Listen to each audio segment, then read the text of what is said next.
Hello everyone.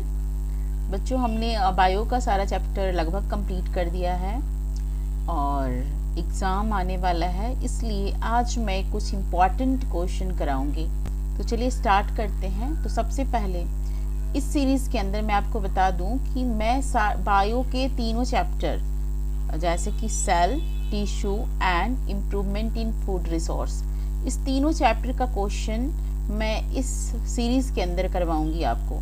ठीक है, तो चलिए स्टार्ट करते हैं। तो पहला क्वेश्चन है हमारा, give reason for the following. किस चीज़ का रीज़न है ये?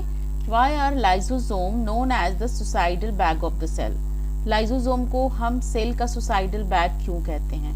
ये बहुत ही इम्पॉर्टेंट क्वेश्चन है और हर एग्ज़ाम का लगभग ये फेवरेट क्वेश्चन है। तो चैप्टर आपने पढ़ा है। लाइजोसोम ऐसा है बच्चों की, लाइजोसोम जो है वो आपको पता है कि लाइजोसोम सेल के अंदर मिलता है एंड लाइजोसोम के अंदर जो है डाइजेस्टिव एंजाइम होता है। ठीक है, डाइजेस्टिव एंजाइम होता है और जब कोई सेल यदि डैमेज हो जाए या ओल्ड हो जाए, उस कंडीशन में सपोज सेल के अंदर सुसाइडल बैग है यानी कि लाइजोसोम है और इसके अंदर डाइजेस्टिव जूस भरा हुआ है। ठीक है, यदि सपोज ये सेल वॉर्न आउट, सपोज ये सेल ओल्ड हो जाए या फिर डैमेज हो जाए, तो इस कंडीशन में हम क्या करते हैं? इस कंडीशन में जो लाइजोसोम है ये क्या होता है, बर्स्ट कर जाता है एंड अपने सारे एंजाइम को इस सेल के अंदर पोर्ट कर देता है। ठीक है, and then the cell is destroyed completely, और ये पूरे सेल को जो है डिस्ट्रॉय कर देता है। यानी आप ऐसे कह सकते हो कि जिस थाली में खाया उसी थाली में छेद कर देना, है ना।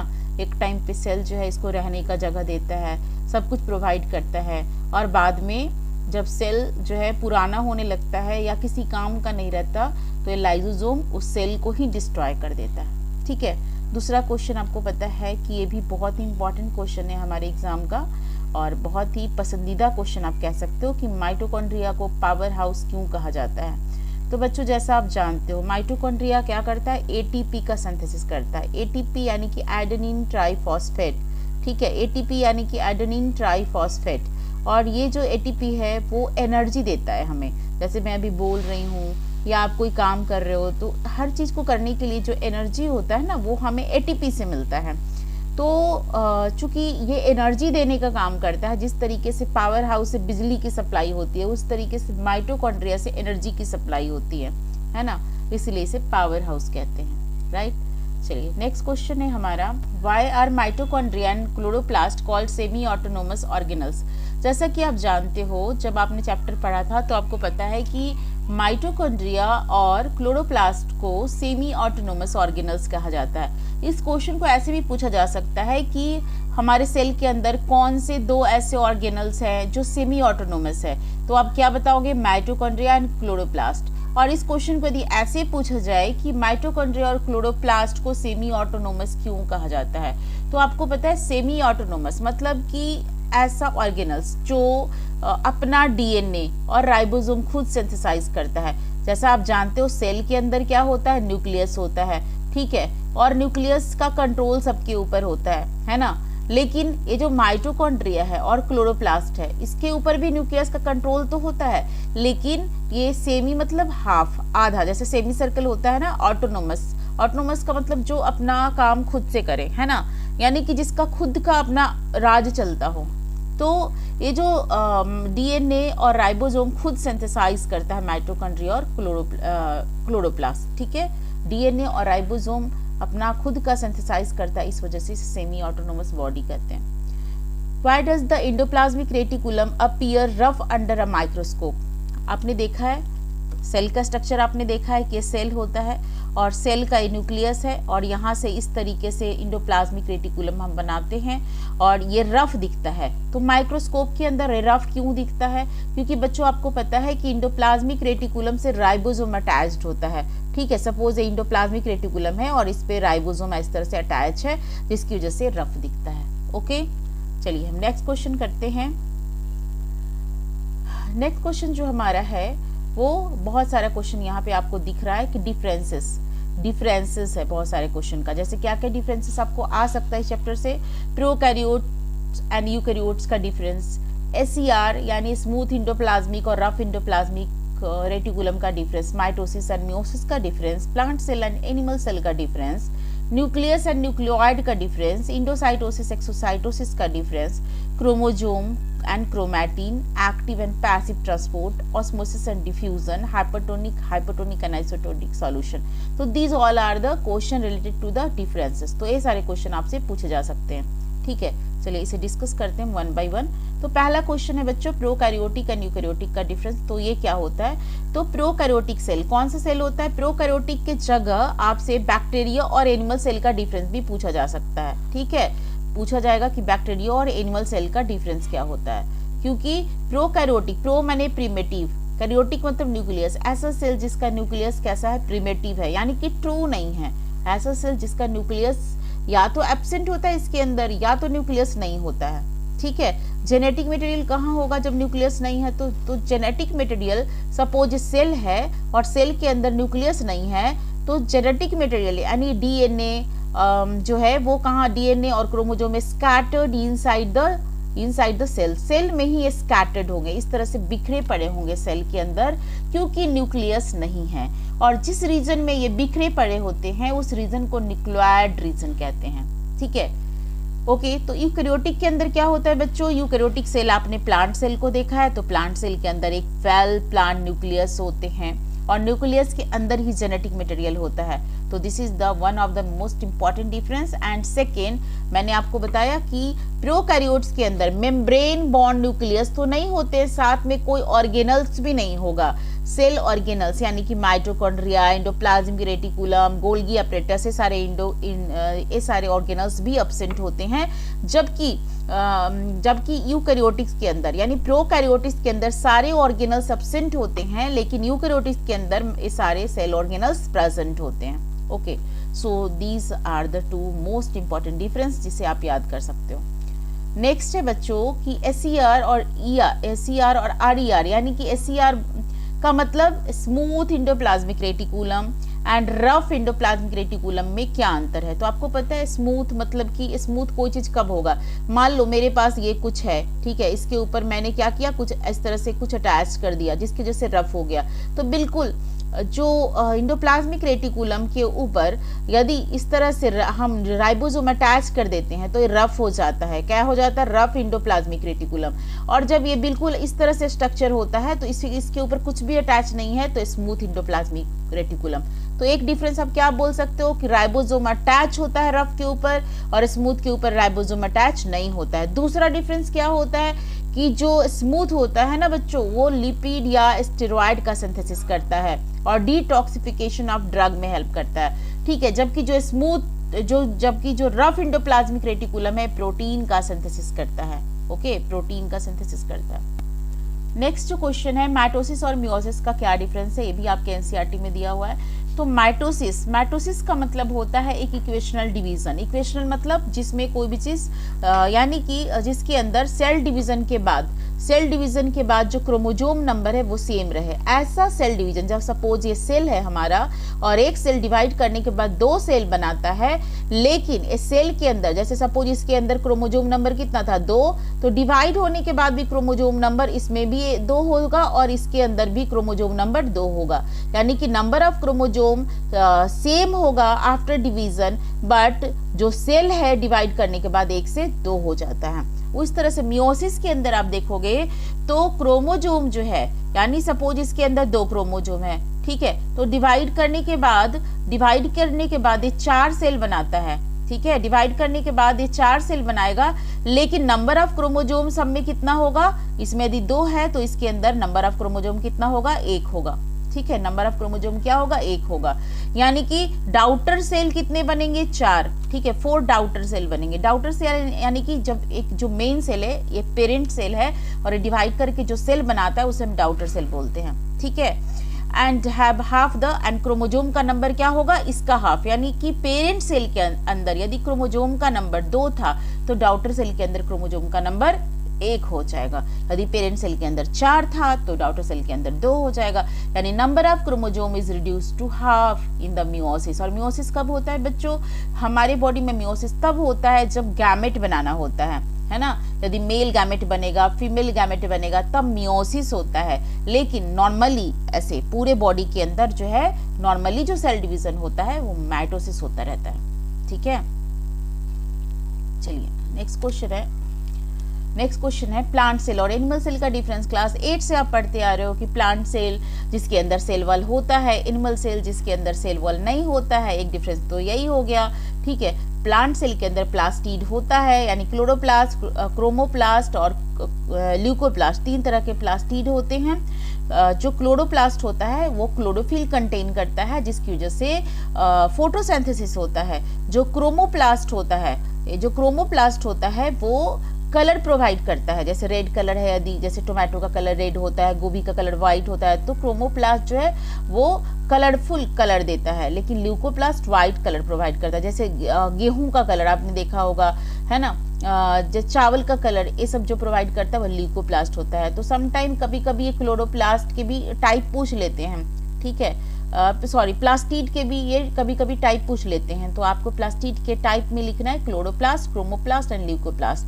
वैसे ये कैरेक्टरिस्टिक फीचर है, प्लांट में ही पाया जाएगा। एनिमल में कोई भी तरह का प्लास्ट नहीं होता, यानी प्लास्टिड एब्सेंट होता है एनिमल सेल के अंदर। दूसरा, आप और भी चाहो तो और डिफरेंस लिख सकते हो, जैसे आप प्लांट सेल में देखोगे कि प्लांट सेल के अंदर ये जो प्लांट सेल है ना, तो इसके अंदर वैक्यूल्स बहुत बड़ा होता है और सेंट्रली प्लेस्ड होता है ना। बाकी जितने भी जैसे न्यूक्लियस है, सारे जो भी सेल ऑर्गेनल्स है, माइटोकॉन्ड्रिया वगैरह, ये सारा साइड में आ जाएगा। जबकि एनिमल सेल के अंदर जब हम बात करें तो न्यूक्लियस बड़ा होता है और सेंट्रली लोकेटेड होता है, जबकि वैक्यूल्स बहुत ही छोटा होता है। या तो छोटा होगा, यानी या तो स्मॉल होगा या फिर एब्सेंट होगा। तो 3 और 4 पॉइंट ऑफ डिफरेंस आप लिख सकते हो। सो ये क्वेश्चन हम देखेंगे न्यूक्लियस और न्यूक्लियोइड में डिफरेंस। तो क्या है बच्चों, न्यूक्लियस क्या होता है? न्यूक्लियस आपने देखा होगा, न्यूक्लियस क्या है कि ये सेल के अंदर एक मेम्ब्रेन बाउंड ऑर्गेनल्स है ना, जिस चारों तरफ से मेम्ब्रेन से कवर्ड होता है, और इसके अंदर इसका जेनेटिक मटेरियल यानी डीएनए होगा, है ना। या तो फिर यदि कोई वायरस है तो आरएनए हो सकता है, डीएनए हो सकता है, और फर्दर वो क्रोमोसोम बनाता है ना। लेकिन न्यूक्लियोइड किस में मिलेगा? सबसे पहले न्यूक्लियोइड जो मिलता है वो प्रोकैरियोटिक सेल के अंदर होता है, और न्यूक्लियस यूकैरियोटिक सेल के अंदर होता है। जो न्यूक्लियोइड होता है ना, वो मेम्ब्रेन बाउंड नहीं होगा, बस एक रीजन हम कंसीडर करते हैं inside the cell where all the genetic material are scattered, यानी कि सेल के अंदर एक रीजन है जहाँ पे जेनेटिक मटेरियल तो है पर कोई मेम्ब्रेन बाउंड ऑर्गेनल्स नहीं है जो इस जेनेटिक मटेरियल को अपने अंदर होल्ड करके रखता है। ठीक है, तो ऐसे रीजन को हम क्या बोलेंगे कि न्यूक्लियोइड है ना। डीएनए इज यूजुअली सर्कुलर, और इसमें जो डीएनए होगा ना, इसके अंदर न्यूक्लियस के अंदर डीएनए इस तरह से होता है लीनियर। न्यूक्लियोइड के अंदर डीएनए कैसा होगा बच्चों? ये सर्कुलर डीएनए से होता है। न्यूक्लियोइड के अंदर जो डीएनए होता है वो कैसा होता है? इस तरह से सर्कुलर डीएनए होता है। ठीक है, यानी न्यूक्लियस के अंदर कैसा डीएनए होगा? लीनियर, और इसके अंदर सर्कुलर डीएनए होगा, और not associated with histone protein, और इसमें कोई प्रोटीन भी नहीं होता है। जबकि न्यूक्लियस के अंदर जो डीएनए होता है, सपोज ये डीएनए है, तो इसके अंदर जगह जगह पे हिस्टोन प्रोटीन लगा रहता है। डीएनए में जगह जगह पे क्या लगा रहेगा? हिस्टोन प्रोटीन, जो फर्दर क्वाइल्ड होकर के क्रोमोसोम बनाता है। लेकिन इसके अंदर जो डीएनए होगा उसके अंदर हिस्टोन प्रोटीन नहीं लगा रहता। बात करते हैं इंडोसाइटोसिस एंड एक्सोसाइटोसिस की। इंडोसाइटोसिस क्या होता है और एक्सोसाइटोसिस क्या होता है? ठीक है, तो चलिए देखते हैं। इंडोसाइटोसिस, इंडो माने अंदर, साइटोसिस, ठीक है, इंडो माने अंदर, एक्सो माने बाहर। जब सपोज ये सेल है, ठीक है, ये सेल है, और सेल किसी चीज को जब अंदर, जैसे अमीबा को आपने देखा है, यहाँ पे यदि अमीबा को फूड दिख जाए तो इस तरह से अपना सीडोपोडिया बनाता है और फूड को चारों तरफ से ऐसे करके कवर करता है, और देन फूड को इनगल्फ कर जाता है, खा जाता है। तो इसको बोलते हैं इंडोसाइटोसिस। तो इंडोसाइटोसिस एक प्रोसेस है which a cell take substance into the cell. Endo माने अंदर, सेल के अंदर जब कोई सब्सटेंस चला जाता है तो उसे हम इंडोसाइटोसिस कहते हैं, और इस तरह की चीजें हमें अमीबा में देखने को मिलती हैं। ठीक है, एक्सो मतलब बाहर होता है, एक्सोसाइटोसिस। अब मान लो अमीबा खाया, है ना, इस खाने के बाद ये पूरे फूड को डाइजेस्ट कर जाएगा। डाइजेस्ट करने के बाद जो वेस्ट जनरेट होता है, सपोज ये अमीबा है हमारे पास, है ना, और इसके अंदर ये खाना था, और ये खाना जो है अब इस वैक्यूल के अंदर, फूड वैक्यूल के अंदर ये फूड बंद था, डाइजेस्ट हो चुका है। डाइजेस्ट होने के बाद एब्जॉर्ब करने के बाद जो वेस्ट है इसको बाहर, अब ये इस तरीके से बाहर जो है ये वेस्ट को निकाल देगा। तो एक्सो माने बाहर, है ना, it is the process by which a cell releases substance outside the cell. तो जब कोई सेल जो है अपने सेल के बाहर जब कोई सेल जो है अपने से बाहर सब्सटेंस को रिलीज करे तो उसे एक्सोसाइटोसिस कहते हैं। ठीक है, नेक्स्ट क्वेश्चन है बच्चों, क्रोमोजोम और क्रोमैटिन में क्या डिफरेंस है। तो जो क्रोमोजोम होता है वो हाईली कॉइल्ड होता है। सपोज हमारे पास ये धागा है और इस तरह से एकदम हाईली कॉइल्ड हो जाए, इस तरह से कॉइल किए जा रहे हैं हम, है ना, और एकदम कॉइल्ड होकर के कंडेंस होकर के थोड़ा विजिबल हो जाए, थोड़ा थिक हो जाए तो उसे हम क्रोमोजोम कहते हैं। लेकिन जब यही थ्रेड बिल्कुल इस तरह से ऐसे होगा, सिंगल इस तरह से एकदम पतला थीन थ्रेड होगा, है ना, तो इसे हम क्या बोलेंगे, क्रोमेटिन है। और ये दोनों क्रोमेटिन हो या क्रोमोजोम हो, ये सब सेल के अंदर नजर आते हैं, बस इनका अलग अलग फेज होता है। जब सेल डिवाइड होता है तो इंटरफेज के समय ये धागा जो है मतलब डीएनए और हिस्टोन प्रोटीन से बना होता है। बेसिकली ये इसमें डीएनए है और यहाँ पे हिस्टोन प्रोटीन लगा होता है, तो ये धागा पतला दिखता है लेकिन बाद में चल के बहुत कंडेंस होकर के थिक हो जाता है, जिसे हम क्रोमोजोम कहते हैं। और माइक्रोस्कोप से जब आप क्रोमोजोम आपको विजिबल होगा, दिखेगा, लेकिन क्रोमेटिन आपको नहीं दिखता है। ओके, नेक्स्ट क्वेश्चन है हमारा, एक्टिव एंड पैसिव ट्रांसपोर्ट। तो नाम से पता है कि एक्टिव में एनर्जी खर्च होगा लेकिन पैसिव ट्रांसपोर्ट में कोई एनर्जी खर्च नहीं होता है। तो एक्टिव मतलब एनर्जी कब खर्च होगा बच्चों, जब movement of substance against the concentration gradient from lower to higher concentration. Suppose हमारे पास ना इधर में बहुत सारा वाटर है, इधर में बहुत सारा वाटर है, ठीक है, और इधर ये हमने बैरियर लगा दिया, है ना, और इधर में हमारे पास बहुत कम वाटर है। तो ये कम वाटर से हमें ज्यादा की तरफ लेकर के जाना है ना, कम वाटर से इधर कम है, इधर से ज्यादा की तरफ ले जाना है, तो हमें बहुत फोर्स लगाना पड़ेगा, है ना, यानी एनर्जी खर्च करके कम से हम ज्यादा की तरफ आ रहे हैं। तो इसी को हम बोलते हैं अगेंस्ट कंसंट्रेशन ग्रेडियंट। ठीक है, लेकिन जब हमारे पास ये बैरियर है और इधर में बहुत सारा वाटर है, ठीक है, और इधर में वाटर बहुत कम है, तो आराम से पानी अपने आप इधर से इधर चला आएगा, है ना, कुछ करने की जरूरत नहीं है, क्योंकि ये अगेंस्ट कंसंट्रेशन ग्रेडियंट नहीं हो रहा है, अलोंग द कंसंट्रेशन ग्रेडियंट हो रहा है। मतलब पानी का फोर्स ही इतना है कि अपने आप इधर ले आएगा। और यहाँ पे इस केस में क्या था कि पानी का फोर्स इधर में बहुत ज्यादा है और आप इधर से जाने की इधर कोशिश कर रहे हो, तो आपको अगेंस्ट, जिधर से फोर्स पानी का है उसके अगेंस्ट में काम करना पड़ रहा है। तो यहाँ पे आपको कोई एनर्जी की रिक्वायरमेंट नहीं है, जबकि एक्टिव ट्रांसपोर्ट में आपको एनर्जी की भी रिक्वायरमेंट होती है। ओके, नेक्स्ट क्वेश्चन है ऑस्मोसिस एंड डिफ्यूजन, इसमें क्या अंतर है। तो ऑस्मोसिस आपको पता है, मैंने बोला था पहले भी आपको चैप्टर के अंदर समझाया है कि मूवमेंट ऑफ वाटर के अंदर होगा ऑस्मोसिस, ठीक है, बेसिकली लिक्विड में होता है और through the selective permeable membrane. मान लो इधर में मैंने क्या बोला कि इधर में सपोज हमारे पास बहुत सारा वाटर है और यहाँ पे हमने एक पर्दा लगा दिया, मतलब एक मेम्ब्रेन लगा दिया। और मेम्ब्रेन कैसा है, ये मेम्ब्रेन कैसा है, इसके अंदर बहुत सारा, मतलब कि इसके अंदर बहुत सारे पतले पतले होल है, ठीक है, से ये कैसा मेम्ब्रेन है, सेलेक्टिव परमिएबल है, मतलब ये सेलेक्टेड चीजों को, पहले चीजों को सेलेक्ट करेगा and then it allow it to come this side, ठीक है।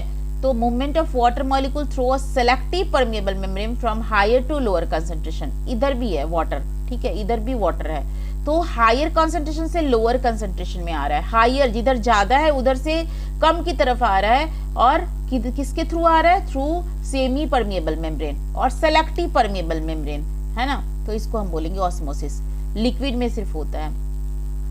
लेकिन इसके अपोजिट डिफ्यूजन में देखो, जैसे आपने घर में एक जो है इंसेंस स्टिक यानी कि अगरबत्ती जलाई और पूरे रूम में हवा जो है उसका स्मेल फैल जाता है, तो इसमें आपने कोई परमिएबल मेम्ब्रेन नहीं लगाया है और मूवमेंट किधर से हो रहा है, higher concentration to lower concentration, ठीक है, इसमें भी हो रहा है मूवमेंट हायर टू लोअर, लेकिन इसमें परमिएबल मेम्ब्रेन आपने नहीं लगाया है, जबकि इस केस में आपको परमिएबल मेम्ब्रेन लगाना होगा।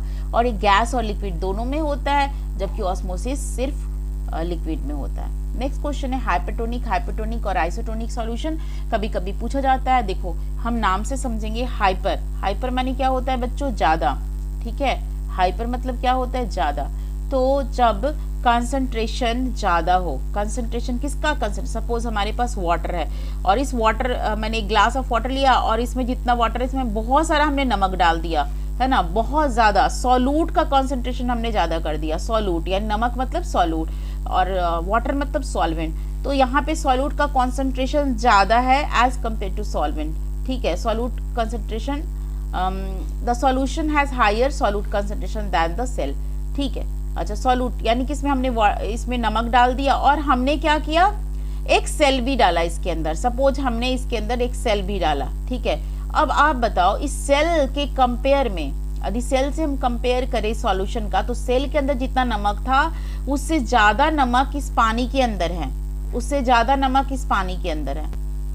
तो सेल क्या होगा, तो सेल का तो बैलेंस करने के लिए सेल के अंदर जो वाटर है, सेल के अंदर जो वाटर है, इस सॉल्यूट को बैलेंस करने के लिए सेल का पानी निकल जाएगा, सेल का पानी भी बाहर निकलेगा। सपोज मम्मी जब अचार बनाती है तो आम को कट करके उसके अंदर बहुत सारा नमक डाल देती है, बहुत सारे नमक वाले सॉल्यूशन में आम को डालती है। अब आम के अंदर यानी कि जो मैंगो पिकल्स हमें बनाना है तो उसके अंदर जो हमने कट करके, तो मैंगो के अंदर तो कोई उतना नमक था नहीं, तो जैसे ही हम उसके अंदर बहुत सारा नमक मिला के रखते तो उसका सारा वाटर क्या होता है, निकल जाता है। और अब 2 दिन के बाद देखते हो कि आम सूख जाता है एकदम से, क्योंकि सारा पानी बाहर आ गया।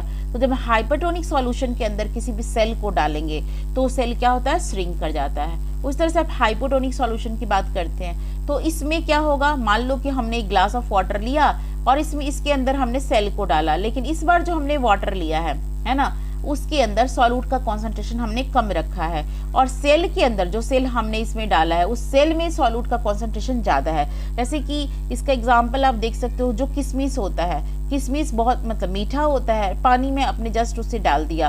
अब किशमिश के अंदर तो शुगर का कुछ मतलब किशमिश मीठा है, उसके अंदर शुगर का क्वांटिटी है, लेकिन पानी के अंदर कोई भी शुगर का क्वांटिटी नहीं है। अब जो शुगर का क्वांटिटी किशमिश के अंदर है वो निकल के किधर आएगा, सॉल्यूट पानी में, है ना, पानी में। और पानी किधर जाएगा, जो किशमिश है वो यानी कि रेजिन वो पानी को एब्जॉर्ब करेगा और स्वेलअप हो जाएगा। यानी कि जब सॉल्यूट का कॉन्सेंट्रेशन सेल के अंदर ज़्यादा होता है और जिस सॉल्यूशन में डाल रहे हो उस सॉल्यूशन में सॉल्यूट का कॉन्सेंट्रेशन कम है, इस केस में जो सेल है वो सॉल्यूशन यानी कि वो वाटर को एब्जॉर्ब करेगा और स्वेलअप हो जाएगा, ठीक है। आइसोटोनिक, आइसो का मतलब होता है बराबर। अब इस सॉल्यूशन में क्या है, इस तरह का जब सॉल्यूशन लेंगे तो आपने मान लो ऐसा सॉल्यूशन लेना है जो आपने सेल डाला है, तो जितना सॉल्यूट और सॉल्वेंट सेल के अंदर है उतना ही सॉल्यूट और सॉल्वेंट किसके अंदर है, जो सॉल्यूशन आपने लिया है। तो ना सॉल्यूट इधर से उधर जाएगा, ना सॉल्वेंट इधर से उधर जाएगा, यानी कि इस ग्लास के अंदर जो सेल हमने लिया है वो एज इट इज रहेगा, क्योंकि ना इससे कुछ बाहर निकला ना इसके कुछ अंदर गया, क्योंकि हर चीज ऑलरेडी बैलेंस था, तो इसके साइज में कोई चेंज नहीं होगा, ठीक है। नेक्स्ट क्वेश्चन है कि सेल को structure and function unit of life क्यों कहते हैं। आपको पता है कि सेल जो है हमारे पूरे लाइफ को बनाता है, because all living organism are made up of cell, है ना। सारे लिविंग ऑर्गेनिज्म किसके बने हैं भाई, सेल के अलावा तो कुछ और बनाता नहीं, हमें सेल के बने हैं। और cell form the basic structure of the body, पूरे बॉडी के बेसिक स्ट्रक्चर को बनाता है, एसेंशियल फॉर लाइफ। बिना सेल के कोई लाइफ की कल्पना भी नहीं कर सकते हम। और जो फंक्शन हमारा बॉडी परफॉर्म करता है, actually all the function is perform by the cell, like respiration cell के अंदर होता है, मेटाबॉलिज्म भी सेल के अंदर होता है, सेल भी मल्टीप्लाई करता है, तो जो कुछ भी सेल के अंदर होता है वही हमारे बॉडी का फंक्शन होता है, इसलिए उसे स्ट्रक्चरल और फंक्शनल यूनिट बोलते हैं। सेल थियरी को किसने दिया था बच्चों, तो सेल थियरी को शेल्डन एंड श्वान ने दिया था। मैथ्यू शेल्डन इनका पूरा नाम था, थियोडर श्वान था इनका नाम, एंड बाद में जो एक और साइंटिस्ट आए रडल्फ वर्चा, तो आप तीनों का नाम लिख सकते हो। क्या था सेल थियरी, सेल थियरी यह था कि all living organism are made up of cell, सारे लिविंग ऑर्गेनिज्म सेल के बने होते हैं, and the cell is the structural basic structural and functional unit of life. और जो रडल्फ वर्चा जो थे ना, उन्होंने वो लास्ट वाला स्टेटमेंट ऐड किया था कि all cell arises from pre existing cell. All cell यानी कि दुनिया में कोई भी सेल है वो पहले वाले सेल से अराइज हुआ है। यानी आपको कोई भी ऑर्गेनिज्म बनाना है, आपको कोई तो आपके उसके लिए आपको सेल चाहिए, बिना कोई भी प्री एग्जिस्टिंग सेल के अपने ऑर्गेनिज्म को नहीं बना सकते हो। और इसी को बाद में जो बोला गया ओमनी सेलुला ई सेलुला, ओमनी सेलुला ई सेलुला, ठीक है, ओमनी सेलुला सेलुला ई सेलुला, ठीक है। समटाइम ये जो आता है स्टेटमेंट लिखा हुआ आपके एग्जाम में आएगा, what do you mean by ओमनी सेलुला ई सेलुला, तो आप क्या बोलोगे, all cell arises from pre existing cell.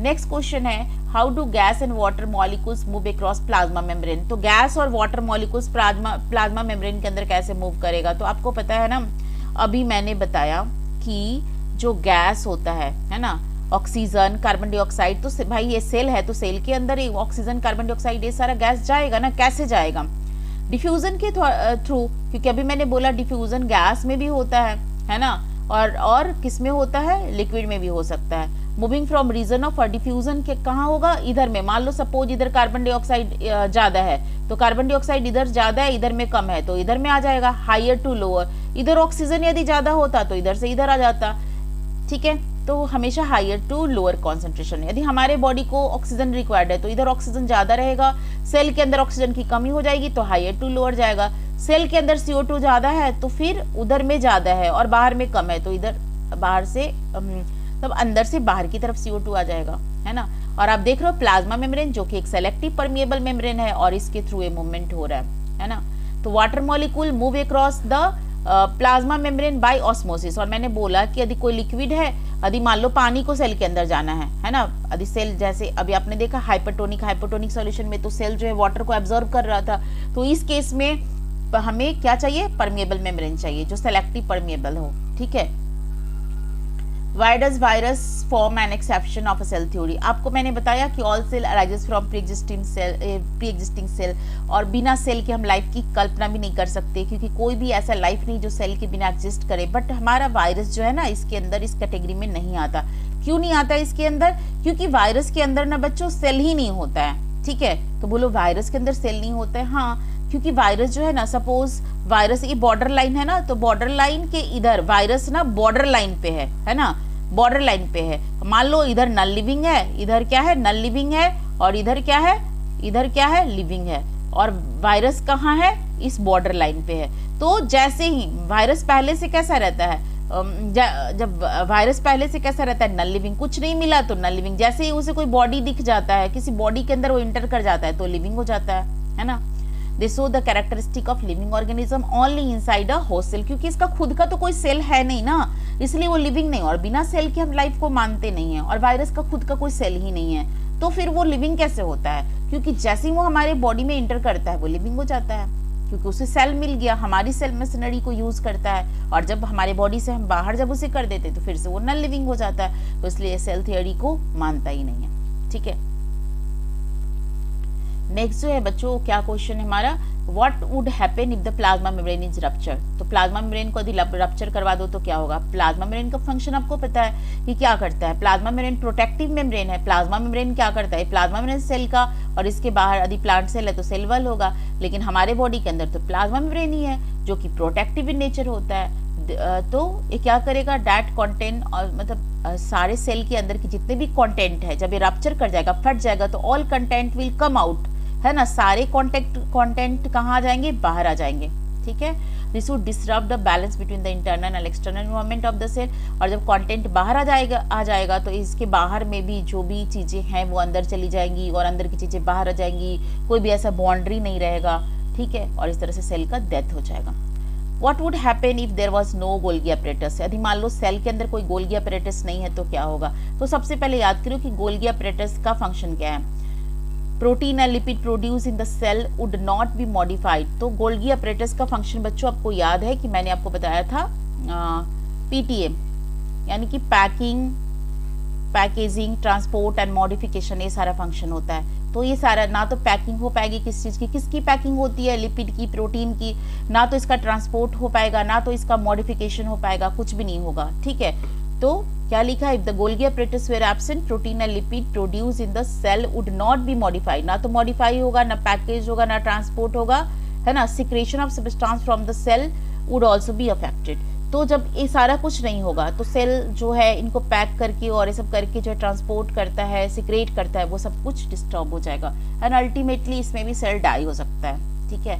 Next जो है हमारा question, how do amoeba obtain its food. तो मैंने भी बताया कि अमीबा को यदि कोई खाना दिख जाए, तो अमीबा को यदि कोई खाना दिख जाए तो क्या करता है, सबसे पहले अमीबा यहाँ अपना सीडोपोडिया ग्रो करेगा, है ना, फॉल्स फीट ग्रो करता है एंड देन इस फूड को चारों तरफ से कवर कर लेता है, ठीक है। और उसके बाद इंडोसाइटोसिस कर लेता है, यानी फूड को अंदर अपने अंदर ले लेता है, इनगल्फ कर जाता है, ठीक है। तो आप क्या लिखोगे, इंडोसाइटोसिस प्रोसेस से करता है and through the pseudopodia. Okay, तो इस तरीके से चैप्टर हमारा खत्म हुआ। इंपॉर्टेंट क्वेश्चन, सारे क्वेश्चन लगभग हमने देखे हैं, ठीक है। तो आप इसे एक बार रिवाइज करें। Thank you.